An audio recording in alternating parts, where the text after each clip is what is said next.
Hello. I suspect you're expecting something of me.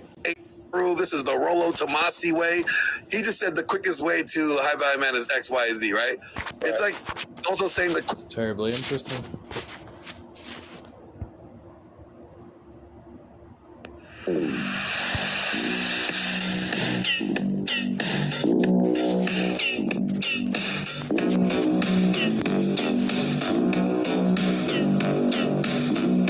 Yeah, I guess it's about time.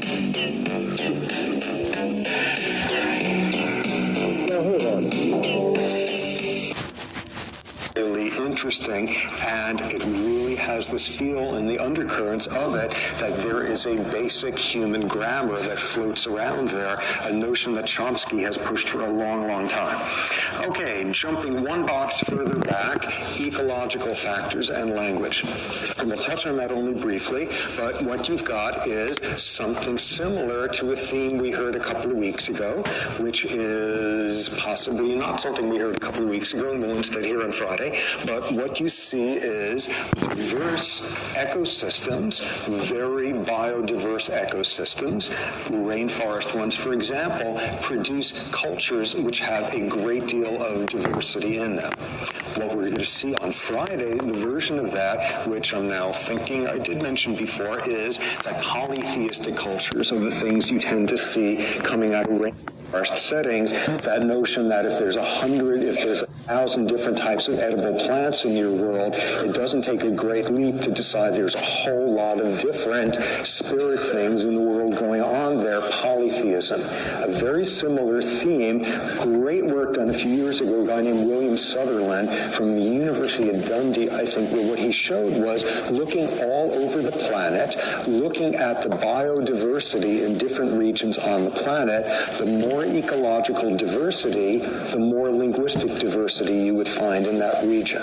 The more different languages, which of course thus translates down into small groups, small numbers of speakers, there's interesting phenomenon, which is not completely clear to me what to make of that, but ecosystems that are very diverse generate an abundance of theistic notions and at above expected rates, and also produces a whole lot more languages, something in the diversity there. What his work then showed is about everything else I'm going to say in this area, which is just totally depressing stuff, which is linguistic diversity is going down the tubes faster than biodiversity. He shows that the rate of language extinction proportionately is faster than the rate of extinction of various species, plants, etc. in these rainforest ecosystems. Total grim, depressing picture. What seems to be the case, given where things are heading, That is delicious cheese. is in the next century, in this century, 90% of Earth's languages will go extinct. The vast majority of humans on this planet speak less than 10 different languages out of the 6,000 existing ones. How's this for depressing? There's a couple of... Doctor, give me the news. I got a bad case of loving you. 100 different languages that are Inuit and Northwest. Bad case of loving you. Oh, shit. I'm going to have to practice on that. Native American and some other population as well. And currently, only... How's everybody doing tonight? Ape, motherfucking ape. 5% of those languages have speakers who Terribly well. were not I'm elderly. great. Everything's fine. That's real depressing. You're fine, I'm fine, we're all fine. Also, and something that strikes Everything is fine. me as extraordinary is, in each one of those cases, somewhere along the way, there's going to be somebody in old age who's the last person on earth who understands their language. There's not a single other person alive who will be able to talk in their mother tongue with them. Languages disappearing left and right, along with, of course, cultural diversity going down the tubes, the process of turning the whole world into a lowest common denominator of McDonald's culture, blah, blah. Along with that comes a huge loss of language diversity. finally, jumping to our last box, if we're talking about ecological factors, thinking about things like genes, thinking about things like highly, highly driven positive selection for genes like FOXP2 in humans. Pretty much in a repetitive state of living hell, like, get me the fuck out of here as quickly as possible, and it's just not happening. I would really love to get the fuck out of here as quickly as possible. That's been my, I feel like I've made reasonable requests. I'm like, hey, get me the fuck out of here, and they're like, nah. And so now I'm like grasping at straw. Of course, we have to talk about the evolutionary end of things. So, evolution. I mean, every person has their limits, and I'm getting pretty close to language in humans. General notion is click languages, which you tend to see in hunter-gatherers in Africa, that might have been the earliest forms, the most ancient types of languages on Earth. And what you also see is hunter-gatherers are probably the most ancient sort of populations of humans that live in Africa, with waves of agriculturalists coming from North Africa, the Middle East, at later points, pastoralists coming from around there as well. The original populations in Africa were hunter-gatherers. And I guess on the plus side, I did get a response in interest from a pest control company, not too far out. So yeah, I mean,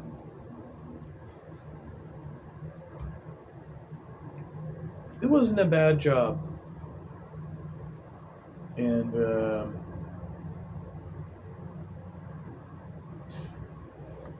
they have high frequencies of these click languages. That might be the starting point for human language. Interestingly, though, you also see click languages among a lot of Aboriginal groups in Australia. What does that tell you? Those came separately. There was a huge gulf of time between leaving Africa and the first population. Pretty much between now and whenever I get out of here, we're in a long, slow trudge. Nobody wins. It's amazing. It's amazing. Up in Australia, convergent evolution. For some reason, click languages is a very fundamental way that people come up with communication systems. So, selection issues, often running with our sociobiological notions of language advantages. It's easy to see what the advantages are of having a language system. It is easier to store, to archive knowledge, information. It is easier to coordinate hunts. It is easier to figure out what we did the last time there was a famine. Figuring out things like that, all of those facilities. Last time there was a famine, I killed the neighboring tribe's leader and fucking took all of his... Facilitated by language. In the memorable words of Steve Pinker from Harvard, language is how we outsmart plants. Language allows us to do all sorts of organizational stuff.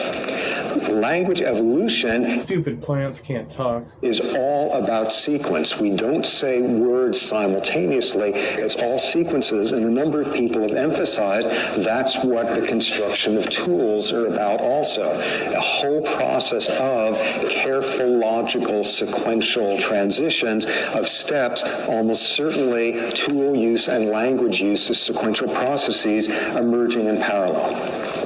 Finally, obviously, you see all sorts of room for cooperation with kin selection, cooperation with reciprocal altruism being enhanced with communication, but very importantly for our... I think there's probably something more fitting, like, oh,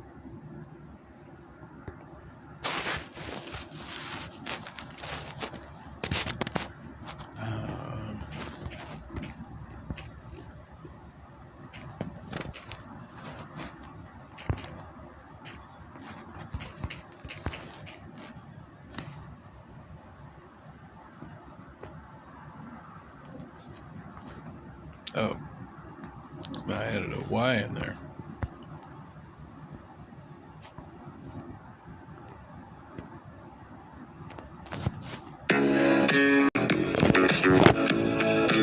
There's something right now.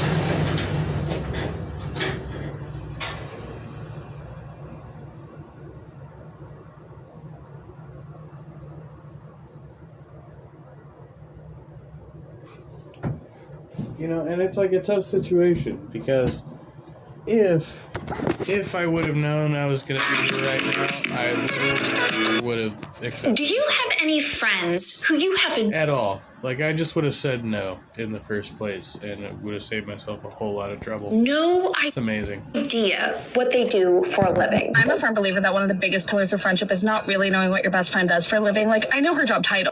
Girl, I don't know what my best friend do. I have not a fucking clue. TikTok creator I Want to Be Paulina doesn't know what her best friend Maisha does. And when she goes to her home to ask her, Maisha happily explains. Now tell them folks what the f you do, because I don't know. I am in quality for a health insurance plan. I got here probably because I am a nurse. I'm an LPN, and that experience. All right, girl, this ain't no interview. Do it. Girl. Fuck! I'm losing it out here.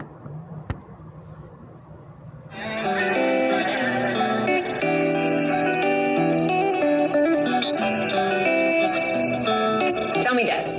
Do you find a new career, business idea, or hobby and it just lights you up and you are all in, hyper-focused, and then at some point you just kind of peter out and you're like, Sort of. oh, I can't do this anymore? I mean, I just expect things to actually progress to somewhere. They never actually. That's you. You're not alone. It's me too. So today I'm going to talk about Like, I get into a job and I'm like, okay, after a year, I'm like, okay, there's no, like, thing going on. And after, like, 2 years, I'm like, okay, there's still no thing going on. And after 3 years, I fucking quit. You know, if I make it that far. why ADHDers cycle through things and what we can do about it. My name is Karen McGill. I'm an ADHD coach, and this is a big problem in our community. I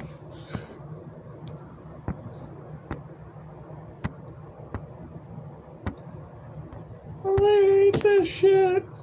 To really embrace life, you just have to learn to let go. Let go.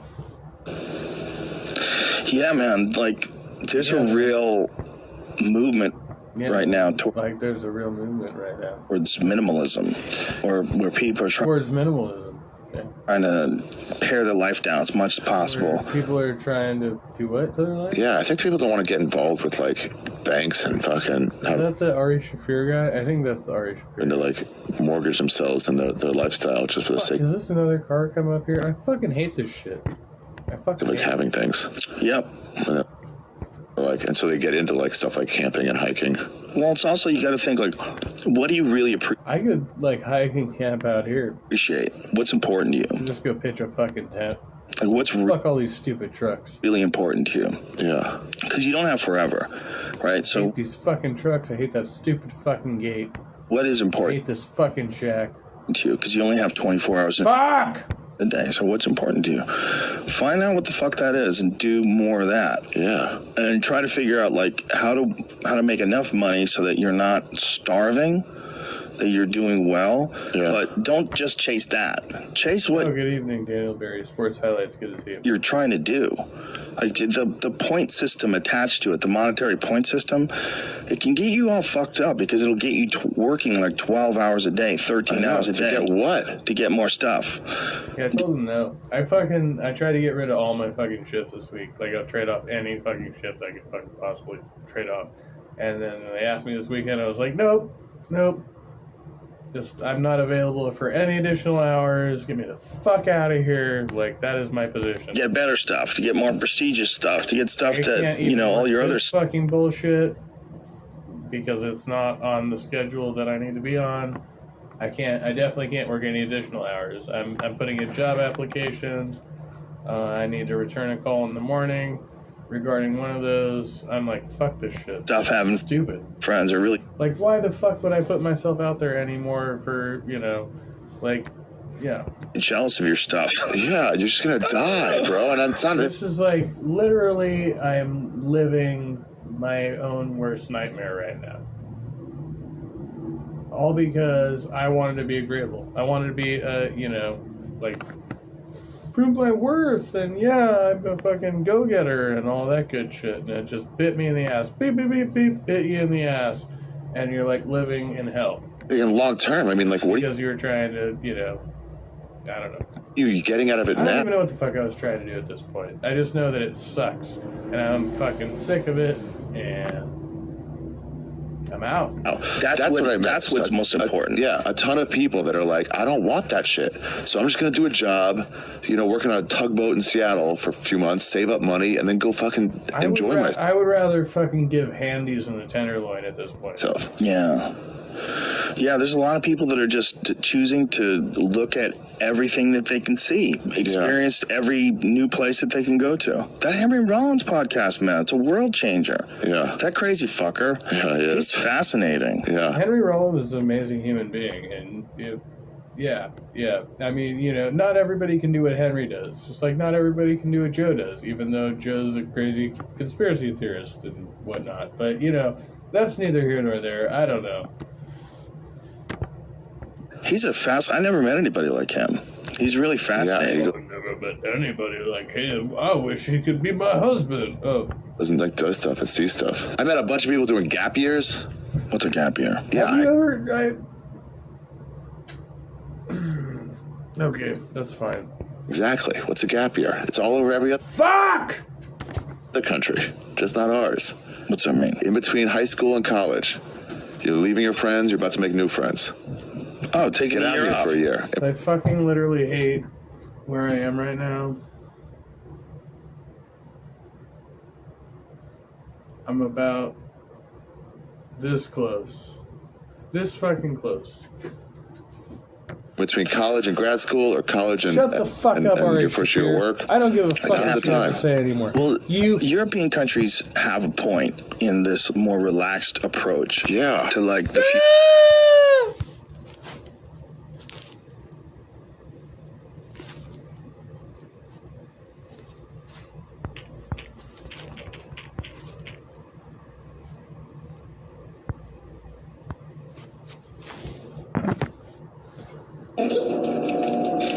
You want cookies? Can I have it for you? You have it for you.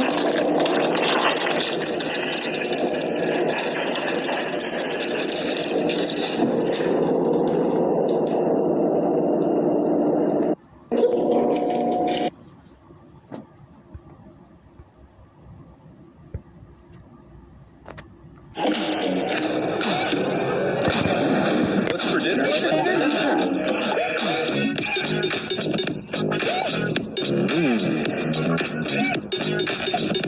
Fuck off with this bullshit.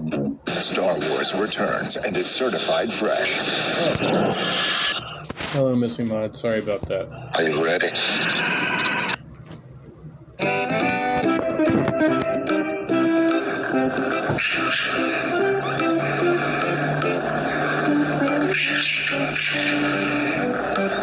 Facts about raccoons. Raccoons are often seen as a nuisance, and for good reason, since they can destroy parts of your home or harm some of your pets. This may all be a part of their wild instinct, but it doesn't leave many looking to keep raccoons around as pets. Raccoons are smart and handy critters, and because they don't face many threats, there are plenty of them all over most of North America. Here are 13 raccoons facts you might not know about the little masked bandit. So I'm having, wait, what'd you say? The trash panda was adorable. I know, right? They've got some nice ones here. And I wouldn't mind keeping a raccoon as a pet. Personally, I mean, that's just me. But, I kind of keep them out here. That's one of the only upsides to being out here. I do have the coons come and visit me.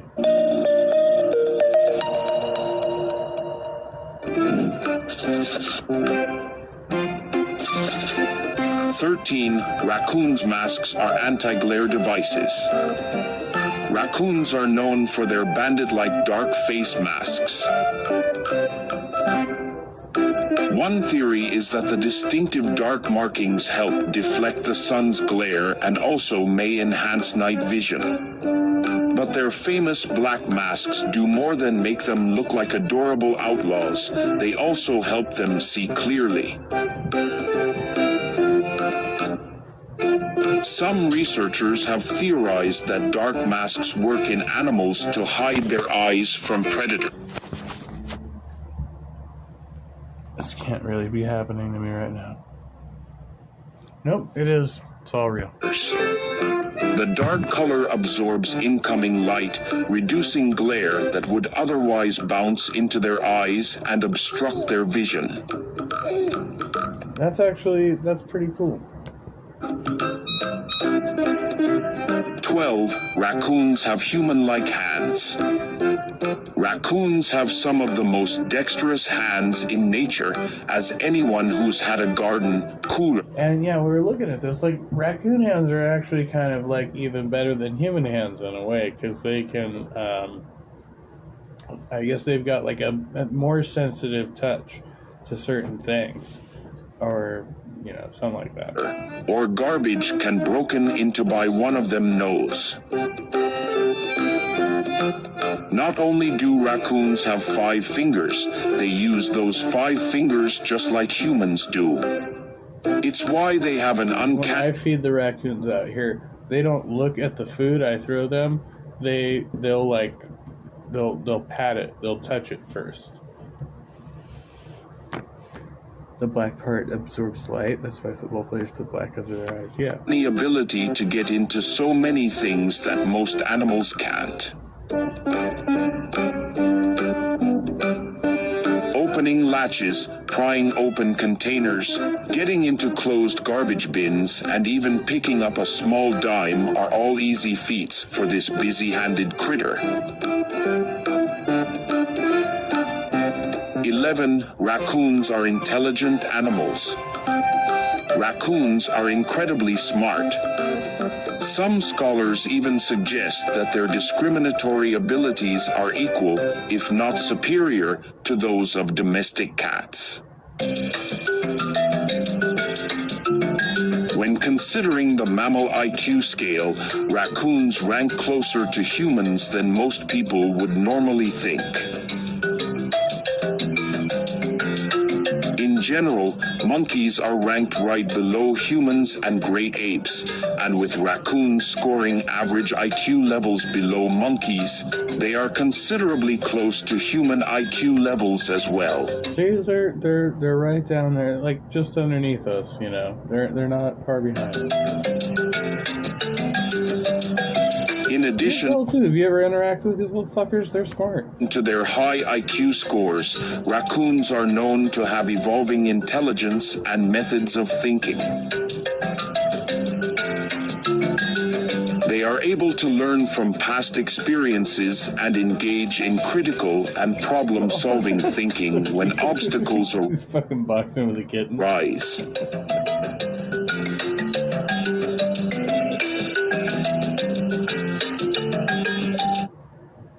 We really don't want people to think of feeding food like ours as spoiling their dogs. Good, real food. Hey, what's up, William? Good to see you. Just learning about your ancestors. 10. Raccoons are mostly colorblind. In addition to poor distance vision, raccoon eyes are also not great at distinguishing colors. However, raccoons have been shown to be sensitive to... That makes sense, though, because if they're kind of like colorblind, they can't see certain things. So that's why they're probably using their, you know, that's why they've got to use their hands to distinguish certain things that they can't see. Yeah, it makes sense. I was sent by headquarters to investigate these guys. Green light.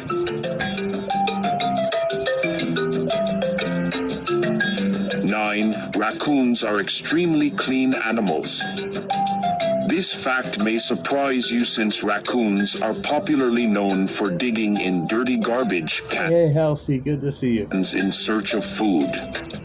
Contrary to this fact, however, is that raccoons are also commonly known for washing off their food in water before they eat it and when they use the restroom. They bury their droppings in the same area as a way of being more... They said they wash...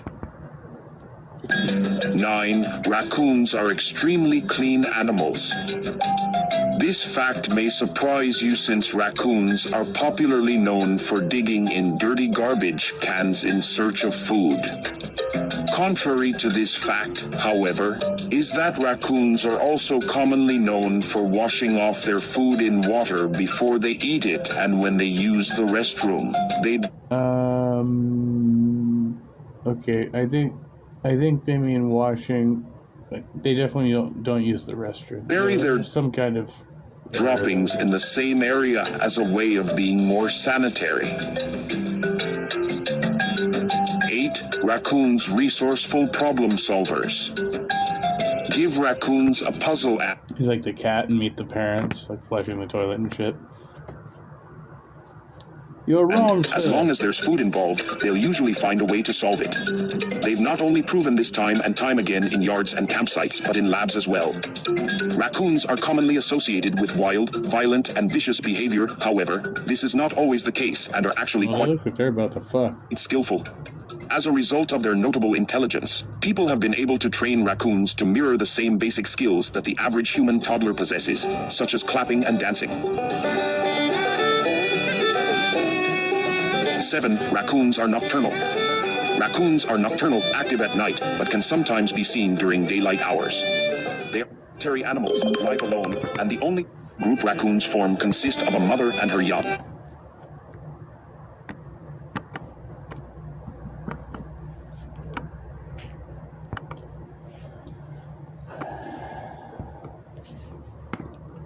Slightly less panicky.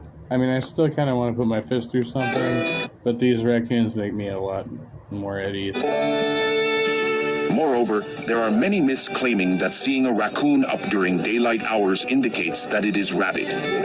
This is not true, as there are many reasons as to why a raccoon may be awake, such as the availability of food during the daytime. 6. Raccoons have a great sense of smell. Raccoons have a heightened sense of smell that helps them move around at night and communicate with other raccoons. Like many mammals, they mark their territories with urine, feces, and anal gland secretions. I need to hear about their fucking anal glands. Come on, bro. 5. Raccoons can move at high speeds. Raccoons are scavengers and are consequently always on the move searching for their food. In addition to walking, these animals are fast runners as well. In fact, raccoons can run at speeds as fast as 15 miles per hour, not only on solid ground, but also while climbing up and down trees, and if dropped from a pretty fast height of 35 to 40 meters, they can still remain unharmed. In addition to running with agility, raccoons are also able to swim to escape from predators and catch prey to meet their dietary needs. At Google, AI isn't a tomorrow thing. It's a today thing. And sure, we can have... Beep, beep. 4. Raccoons carry diseases and parasites. No fucking shit. Raccoons are the most frequently reported animal with rabies, making it one of the primary carriers. Some of the most well-documented diseases carried by raccoons are the lethal rabies virus, canine distemper, and leptospirosis. Raccoon poop may also carry roundworms that can be passed on to humans. Salmonella, raccoon roundworm, and leptospirosis are all bacterial viruses and parasites that are found in raccoon droppings. Watch out for that raccoon poop. If raccoons frequent your yard space, you will want to find a safe and effective way of removing their feces, as well as preventing raccoons from making your yard their dumping ground. Have you been shitting in my yard, William? 3, raccoons can make over 50 different noises. Raccoons have a large array of vocalizations. In fact, studies have determined that these animals can make over 51 different sounds that communicate different things. They hiss, purr, and growl when competing for food. Younger raccoons often chirp and squeal, and raccoons with rabies often exhibit extremely high-pitched squeals.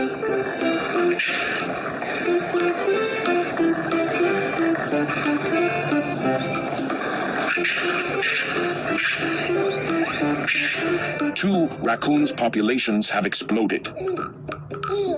Naturally, raccoons lived in forests near water to support their diet of birds, insects, fruits, nuts, and seeds, crayfish, and crabs.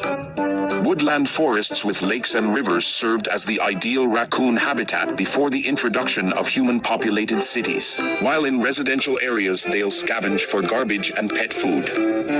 Raccoons are among the rare species that have actually benefited from the spread of humans. Populations in North America have skyrocketed in the past several decades, and this is despite the destruction of much of the animal's natural environment. Raccoons are adaptable enough to thrive in rural, urban, and suburban environments. 1. Pygmy raccoons are critically endangered. Pygmy raccoons can only be found in Cozumel Island in Mexico. Due to their limited habitat, only around 250 to 300 individuals. Ladies and gentlemen, this is the are left in the wild, which places it near extinction if left mythological unchecked. Pygmy raccoon in its natural habitat. That's all for today. As always, if you enjoyed this video, make sure you hit the like button, share with your friends, and check out another videos on Terra Planet. Thanks for watching.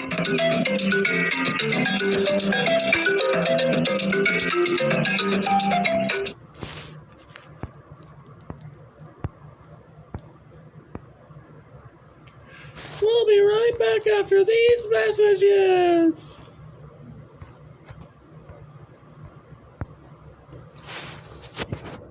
Recordings just got better. Hey, it's Dana from StreamYard. I'm so excited to announce that local recording. You mentioned that you were an atheist in your early life. How does an atheist become an exorcist? Well, he needs a conversion.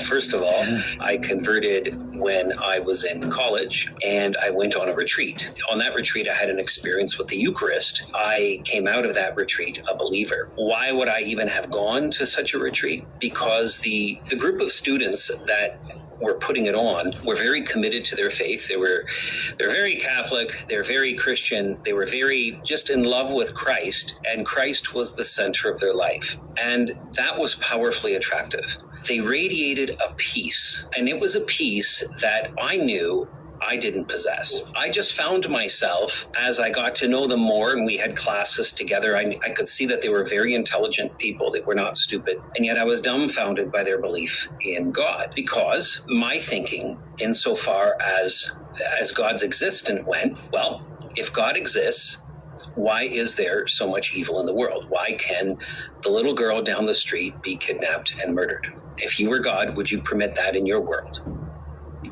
I wouldn't. If God exists, why are there so many different religions in the world, each one contradicting the next? If you were God, would you permit different religions in the world? I wouldn't. And the third one, and this was by far the most significant, that the most entrenching of atheism that I subscribed to, was the fact that, hey, if God exists, why does he hide himself? Why doesn't he just peel back the sky and a fucking coward reveal himself? Why do we have to take his existence on faith? If you were God, would you hide? I wouldn't. Of course not. That doesn't make any kind of fucking sense. If you're a god, you just go around doing whatever you wanted all the time. Why And so what the fuck would you be hiding from? In these three states of affairs, given that the world is so constructed in this manner, I thought that that was conclusive proof that God did not exist. An all-knowing, all-good, all-loving God is in his existence is incompatible with the existence of these three states of affairs. How did you sort of overcome those objections? Living in these in atheism, I mean, so atheism was very much an intellectual conclusion. It was the conclusion of an intellectual process. I wasn't happy about it because I could recognize that we are wired by nature to want to live forever. We are wired for eternity, so to speak. And the threat of our lives suddenly ending, our existence coming to a close, is not a pleasant thought. And it gives us an anxiety. I mean, I was honest enough to recognize that. What happened? If you were wired for eternal existence, you wouldn't have anxiety about the ending of this life. You wouldn't have to suppose that you had an afterlife, right? You would just say, well, life is continuous. You'd have no anxiety about the subject. Doesn't make sense. Simultaneously with that is I encountered this small group of students, and there was a couple of professors that were very committed, deeply committed to their Christian faith. They wore it on their sleeves. There were no qualms from within them of defining themselves by it. I remember seeing, like on Ash Wednesday, they had ashes on their forehead like Catholics would do. And this was in the middle of a secular institution. But at the same time, they had more than just their witness, they had a profound peace that radiated from them. The anecdote I like to recount is one morning I was having coffee with one of them. We were sitting across from each other, just having a chat. Someone came in and informed him that his car had been stolen. Now, it was around 11 a.m. in the morning or so. His car had been stolen that morning from the parking lot, and it had been driven around the back streets behind the campus and slammed into a tree. It was now hugging an oak tree, right? So the last sentence he was told is, your car. His car got stolen and wrecked. Hi guys, I'm a member of the Church of Jesus Christ of Latter-day Saints, and this building behind me is one of our chapels. Good job. Is garbage. Man, you know, it's a God thing, bro. Dude fucking took my car and he wrapped it around a tree. It's a And so he thing. receives that news and he turns and he faces me again and he says, I guess it just wasn't God's will for me to have a car right now. Oh, fuck off. And he could still enjoy the cup of coffee in front of him. You know, our conversation... Yeah, that's about all he could enjoy at that point because his fucking car's wrecked. It's like, that what are point- you going to do? Like, lasted probably another 45 minutes or so. It lasted a long time. I couldn't... like, I think I'm just going to have this fucking coffee right now because my car is fucking smashed. remember a single detail from that conversation 5 minutes after that point, 5 minutes after it happened, because I was just mesmerized by the fact that he didn't flip the fuck out in the coffee shop right there. Oh my God, my car! He had so much peace inside him that it didn't bother him that his car was destroyed. I mean, he could not care less. And so that kind of... I'll bet you he kind of cared. Like, deep down inside, he probably did care. Peace was something so different. I'd never seen that in anybody else. I knew that I didn't have it, and I wanted it. But he had a profoundly amazing art of living. He just lived well. He lived better than anybody else. When the invitation to go on this retreat came about, then I really didn't know what a retreat was. I just knew that I was going to be hanging out with these guys. In fact, when they said the word retreat, what I understood was vacation. And so immediately my response was, yeah, sure. That is kind of what it sounds like when you say retreat. Like, it kind of implies like you're not going to be doing much. I'll bring the beer. And so it was, I went to this encounter, to this retreat house, and I knew it was a Eucharistic adoration retreat. I had no idea what that was. When I got there, so there were 6 of us, And the 24 hours of the day were divided by 6 persons. And so that means 4 hours per each man. That is a heavy load, to say the least. 4 hours of prayer in front of the Blessed Sacrament, in front of the Eucharist, which Catholics believe to be not a symbol of Christ, but Christ in his physicality. We take Christ at his literal words. And I might add, for that matter, every single Christian did. This is my body, this is my blood.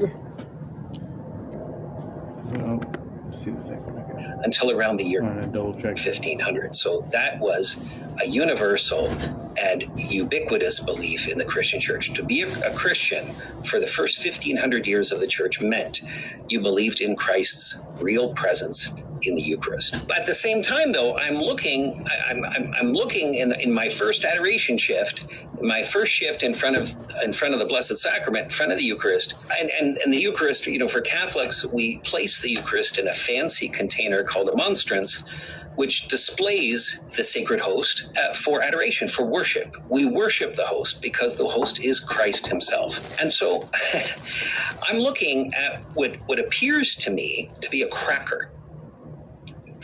And in that moment, if it looks like a fucking cracker, it's probably a cracker. Just the fact that I was in a place where I didn't belong hit me. I don't have the faith that these men do. I admire them and I admire what they believe. I admire profoundly how they live, but I just don't share their faith. So I planned my escape. I just wanted out of there. This was in 1996, so it was before cell phones were in use. So I couldn't fake that I had a phone call, that there was some emergency that I had to tend to. You know, I just didn't feel right about telling them, hey, I feel sick. I gotta leave. I had too much respect for them and for their Christianity, which was already compelling to me. It was compelling not at the level of belief, but absolutely at the level of respect. I knew that these people believed something, found happiness within it, a happiness which was mysterious to me, which I was not convinced wasn't some delusion at this point. But what I could not deny was the effect it had in their lives. And so I sat there and I thought, what can I do? I've signed up for 4 hours a day for 3 days. What on earth am I going to do? I couldn't bring myself to lie to them. And I did an act which is still astounding to me today.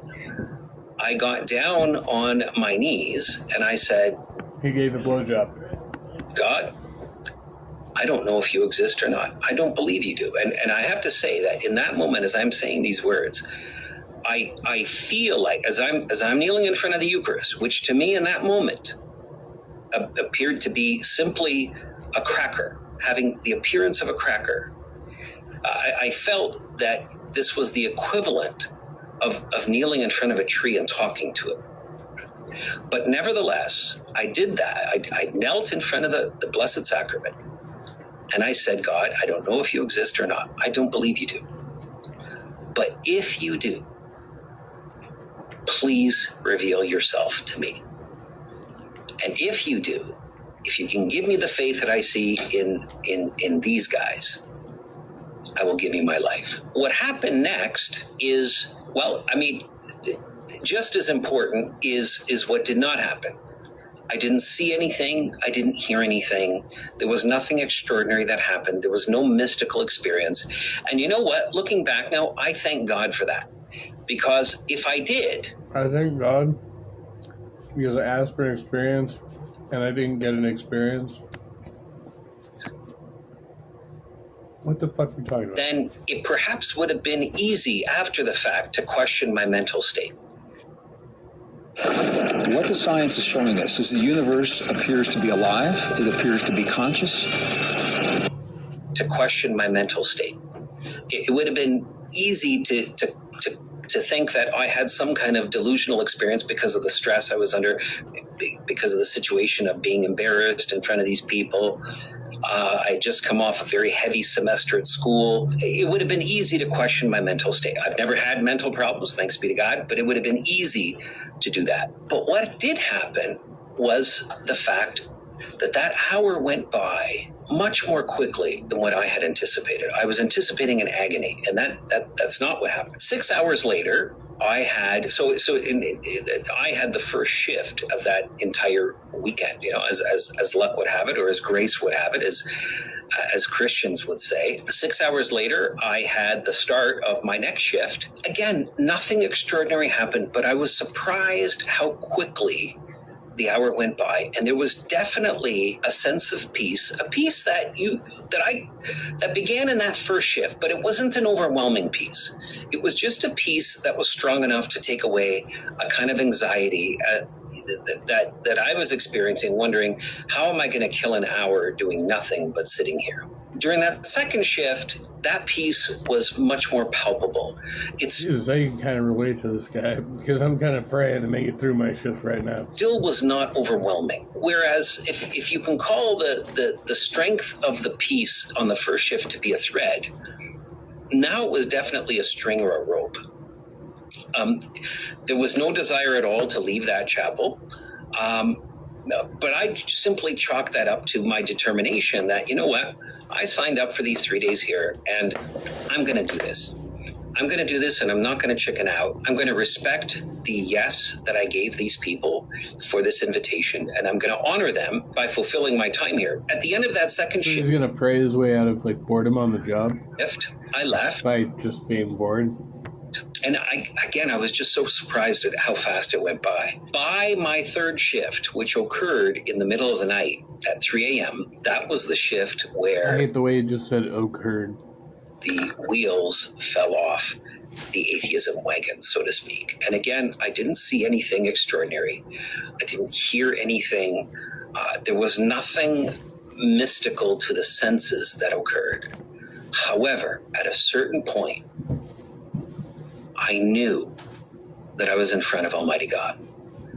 I knew that I was in front of my Creator. What the fuck are you talking about? Like, created nothing occurred, but yet you knew you were in front of God? Out of love, who had love for me, a profound love, and who had been waiting all of this time for this very moment. And he had engineered it to come about. I knew I was created in love, for love. Everything was different in that point. I mean, even the answers, the intellectual difficulties I had just melted away. It melted away because in that moment, God's plan, which surpasses the plan of man, came through. I disbelieve you, sir. I knew I had never understood God. I needed God to reveal himself to me in order to understand him. And this is what I needed God to expose himself to me. He was doing now. And really, what cleared the way for God to do that was the offer that I made. And so, Lord, if you can give me what I see in these men that invited me here, if you can give me the peace they have, the faith. Patience. That's all he was asking for. You just need a little patience. Oh, yeah. They have the tranquility that they have. I'll give you my life, right? Because I knew that there was nothing better than that. That there was nothing that life could offer you that was more. And so in that little patience, yeah. moment, I received the gift of faith, and I've never doubted it. And I look back at that moment often. Frequently, I think about it, and it's just as stunning and striking for me today. WGU's flat rate tuition at your pace format and generous transfer policy allow you to earn a degree in less time for less money. Pay about half the cost of the national average for a bachelor's degree. Learn more and get started at WGU.edu. Or they can be deleterious, or they can be silent. They do nothing at all. And it's completely contextual 99% of the time as to which one of those it is. Because you would consider probably lactase non-persistence, you might consider that a silent mutation. If you never were around milk and it didn't matter anymore, you wouldn't even measure it. So it is a mutation that does a thing, but like, does it matter, you know? So like, that's something that people don't understand when we talk about beneficial mutation, when we talk about fitness or adaptation.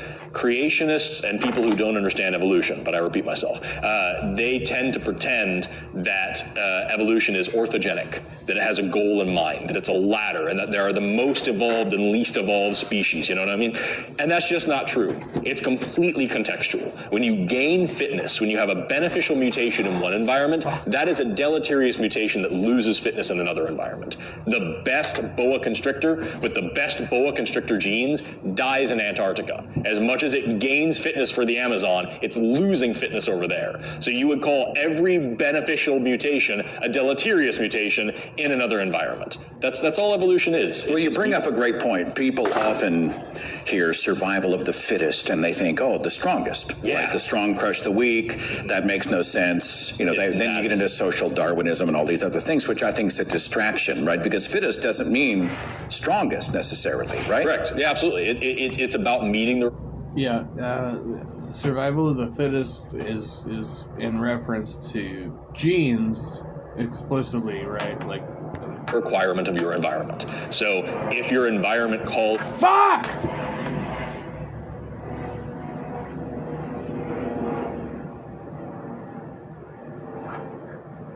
For, say, for example, like being able to see, as ours does, then yeah, having a mutation that damages or destroys your eyes or your vision, that would be deleterious. But if you're a Mexican blind cave fish or a blind cave salamander, any of these cave species that live in complete darkness their whole lives... That thing looks fucking creepy, doesn't it?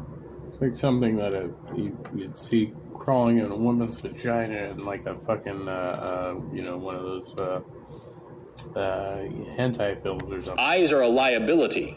They don't provide any benefit. You cannot see anyway, and these are things that could get damaged or infected or torn out or hurt and could cause serious problems for you. So mutations that cause you to lose your vision or even your very eyes are now actually beneficial mutations in this context. So there is no best species, there is no peak of evolution, and like you said, survival of the fittest doesn't mean physical fitness, it means you fit into your niche, into where you're supposed to be living. And if that niche changes, you have to change along with it. And that's what selection pressure is all about, is if you do... Don't tell me about what I have to do for stuff. You die, if you... You smart guy with the weird haircut. Don't do Y, you die. And that's the whole gambit. That's the game. I remember there was an example, I don't remember the name of the moth, but there were lighter colored and darker colored. Peppered moth. And the darker colored moths looked more like the bark of the trees that they would rest on, right? Peppered moths. Thank you very much. I figured you would know the answer to that question. It's a very common example. Yeah. So obviously a lot of people like to pretend that it's all about survival. Evolution doesn't care about survival. Evolution cares about reproduction. If you die the moment after you reproduce, that's totally fine as long as you reproduce. And so, like in this case, you have this population of moths, and the ones that are able to... The praying mantis. I was watching Species recently, and I was reminded of the mantis because they kill the male right after they inseminate, which is great. Reproduce. I think that more species should do that. That don't get eaten survive.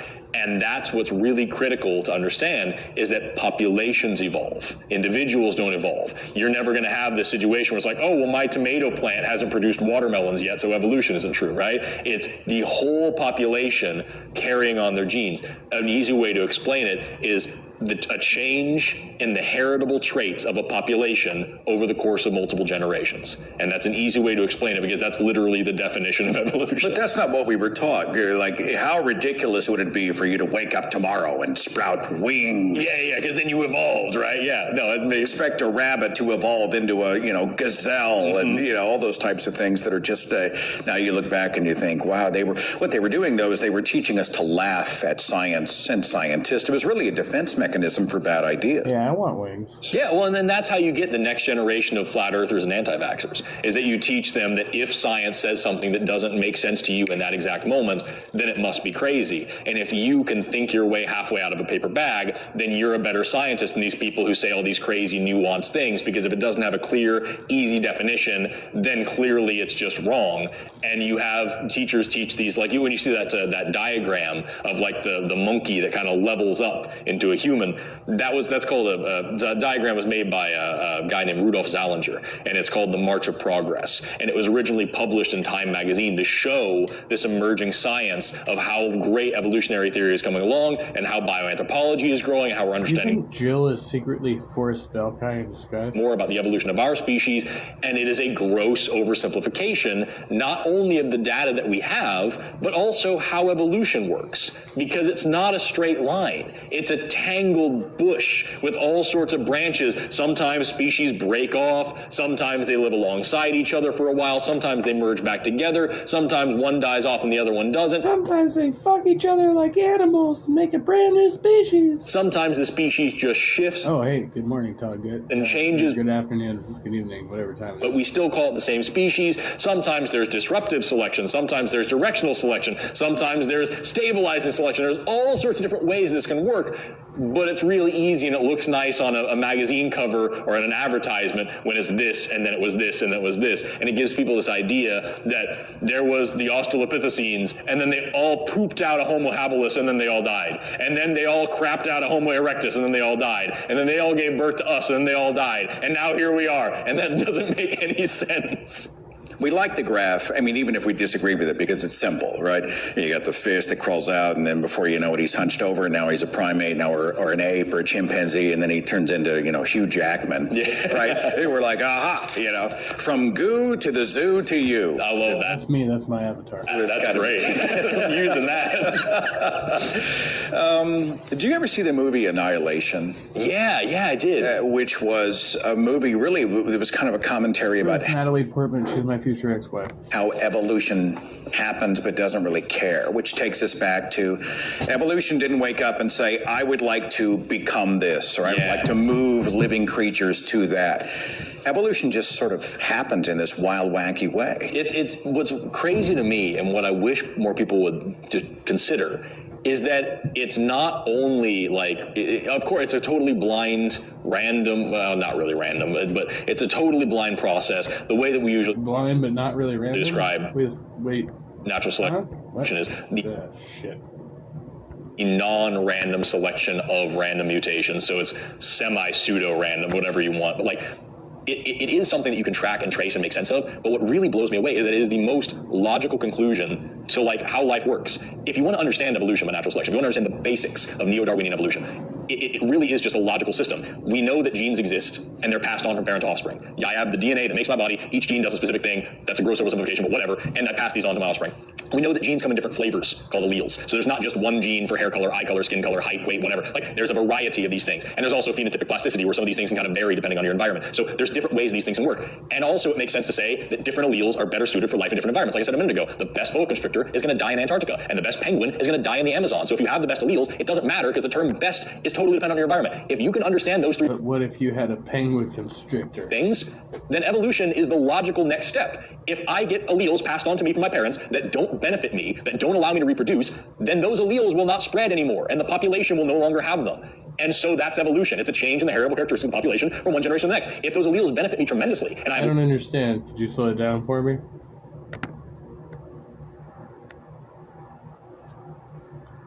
But this is not going as smoothly as I'd hoped. Lots of babies because of it, then over successive generations, the population will shift in this way, and the total, what we call the allele frequency, the rate at which these alleles pop up in the whole metagenome, will change. A change in the heritable characteristics of the population over multiple generations. That is the only way that can happen. It would make no sense to say, I had a random mutation, and let's make some extreme thing, and I was born without legs and with half an eyeball, and my penis fell off when I was 3, and I can never have babies. And now all of the children that I don't have look just like me, and it's totally... Yeah, so exactly, like that. That's what I was worried about. Especially the part with in nature. I'm not okay with. You have dolphins and you have cetacean, other types of cetaceans, but they're mammals. I would like to keep my penis, please. And of course, I think about, I guess, are birds considered social? I know they group together in flocks and murders. So to me, morality is it's an offshoot of our pro-social behavior. Yep. Yeah. So we got the mammals. Okay. So we got mammals, and I got to think while I'm drawing. And then of course we have dinosaurs, right? And of course they had it.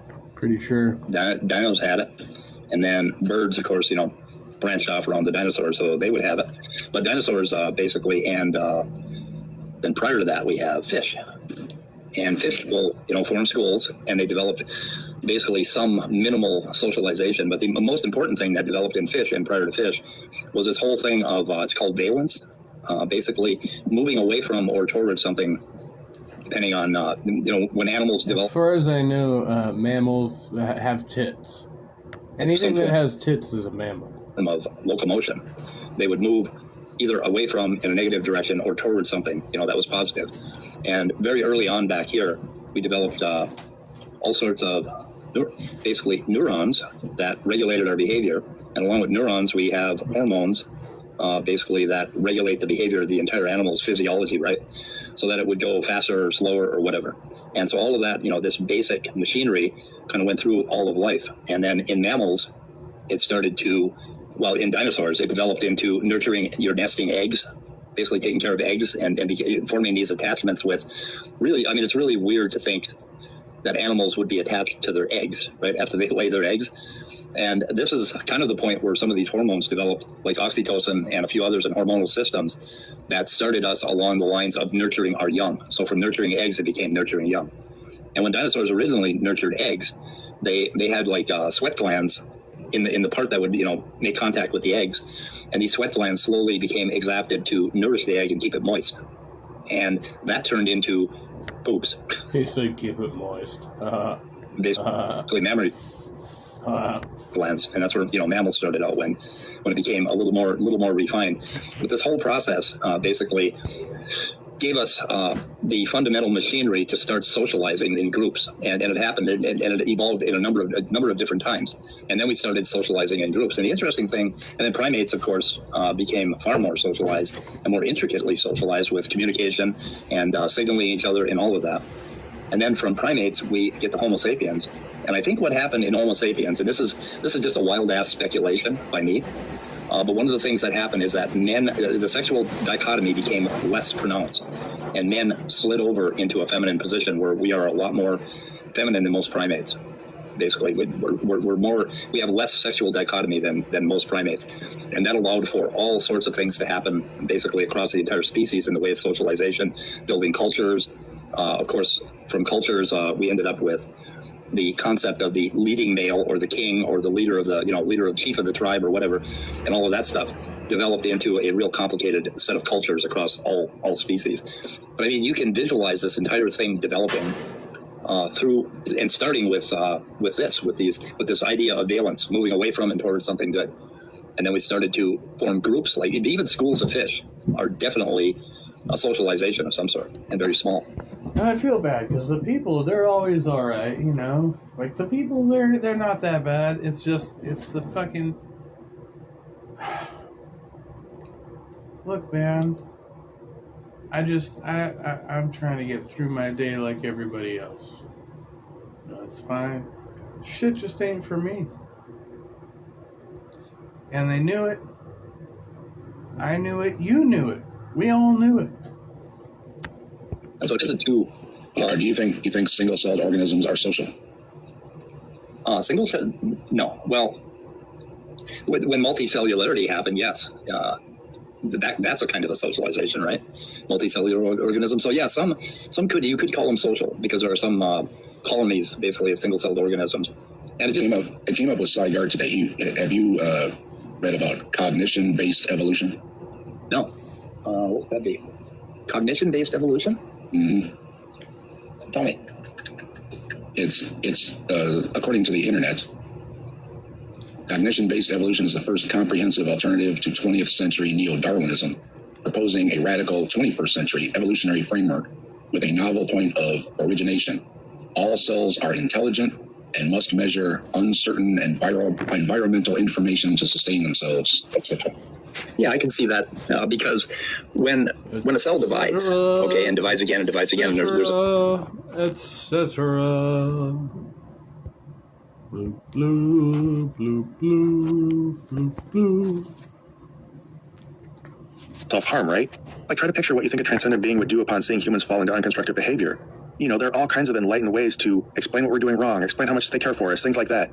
By contrast, this whole self-sacrifice thing depicted in the Bible just seems like a barbaric ancient narrative, and everything inspiring philosophy says is nothing but a post hoc rationalization to try to make some kind of sense out of it.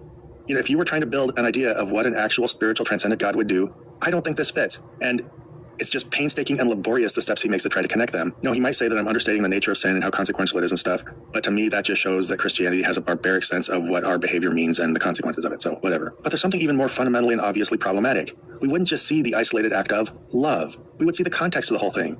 We would see the way he set it up, and we would see the way that it either made no sense or, as inspiring philosophy says, is meant to coax love out of us. And that just ruins the whole thing, because people do know the difference between someone extending love to them and someone using manipulation to try to get love from them. So if you were a disbeliever, you wouldn't see the isolated act and be shocked out of your disbelief. You would see everything that's weird and nonsensical and at best manipulative and continue to disbelieve, you know? That would be one reason you didn't believe. It just makes no sense. And this is before we even consider the fact that we don't see what God did. You know, we just hear about it from other people. So it seems like God's plan is to have people run around telling each other stories that don't make sense. And then, like, how are you supposed to tell the sensical stories from the nonsensical ones? Like, what's supposed to draw you in and make you even believe that to begin with, much less get to the point of seeing that, oh, wow, this is a loving sacrifice and God was trying to draw me to him. I don't know. Even if you take this explanation at face value, and I don't, it presents so many barriers to belief and so many barriers to be drawn to God that, I don't know, I don't see it working. It's obviously just a post hoc rationalization so that people who already believe can feel like it makes some kind of sense. Nothing about this is going to draw anybody in from the outside. All lovers cannot help but desire to show their love. And the greater the love, the greater the ways one wishes to demonstrate that love. And there is no greater love than what we find at the... You took for granted or assumptions you made so you can, like, evaluate a little more fairly. This can be really important because it can help you see a lot of the quirks and inconsistencies you took for granted just without giving it any thought. Inspiring philosophy suggesting a puzzling opposite of this, kind of an insider's test. He suggests that if you notice what's wrong with Christianity, you're just looking at it too clinically. You don't get it because you're just looking from the outside. Kind of like parents who notice that their kid is obviously in a toxic relationship. But like those parents, if you could just be there, if you could just see how he makes me feel, then you'd understand. You see, he's not that crazy. The doctor's not that illogical. The problem is with everybody else. They don't see what he's really like. If you could just feel how it feels inside me. What he's been through, how deeply he loves me, what he did for me. They just focus on why he did it, whether he had to do it, what he wanted from me, what he'd do to me if I didn't love him back. So mom, dad, grandma... Fuck, dude. This is fucking terrible. This is awful. This is really bad. This is really fucking bad. What time is it? Oh, no. This is... Grandpa, brothers, sisters, all my friends, stop pointing at all the negatives. You aren't there. You aren't part of this. Stop explaining why this doesn't make sense because you don't see it the way I do. To you, he's just a stumbling block. Our relationship's just folly. You don't get it because you just don't see the love.